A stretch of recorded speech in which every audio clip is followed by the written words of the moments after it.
ఒక చిన్న గ్రామంలో సుమన్ అనే యువకుడు నివసించేవాడు. అతనికి చదువు మీద, ధైర్యం మీద ఎంతో ఆసక్తి. సుమన్ తండ్రి రామయ్య ఒక సాధారణ రైతు. సుమన్కు చదువు చాలా ఇష్టం.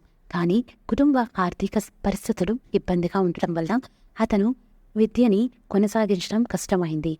సుమన్ స్కూల్లో మంచి మార్కులు సాధించి పట్టణంలోని ఒక ప్రతిష్టాత్మక కాలేజీలో ప్రవేశం పొందాడు.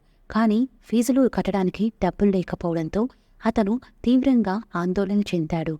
సుమన్ తండ్రి రామయ్య తన పొలాన్ని అమ్మి తన కుమారుడి చదువు కోసం డబ్బులు సమకూర్చాడు. సుమన్ పట్టణానికి వెళ్లి కాలేజ్లో చేరి కష్టపడి చదువుకున్నాడు. కాలేజ్లో అతను తన ప్రతిభను చూపించి అందరి మన్ననలను పొందాడు. సుమన్ కష్టానికి మేలు వచ్చిన సమయంలో ఒక పెద్ద పరిశ్రమలో ఇంటర్న్షిప్ అవకాశం వచ్చింది. ఇది అతనికి మంచి అవకాశమని భావించి సుమన్ వెంటనే అంగీకరించాడు.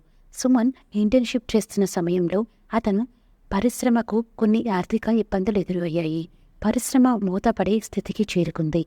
సుమన్ తన ధైర్యం, తెలివితేటలు ఉపయోగించి పరిశ్రమను ఎలా కాపాడాలో, వాటిని మరింత అభివృద్ధి చేసుకోవాలో ఐడియా అందించాడు. అతని ఐడియా పరిశ్రమ యాజమాన్యానికి ఎంతో నచ్చి సుమన్ను శాశ్వత ఉద్యోగిగా నియమించారు.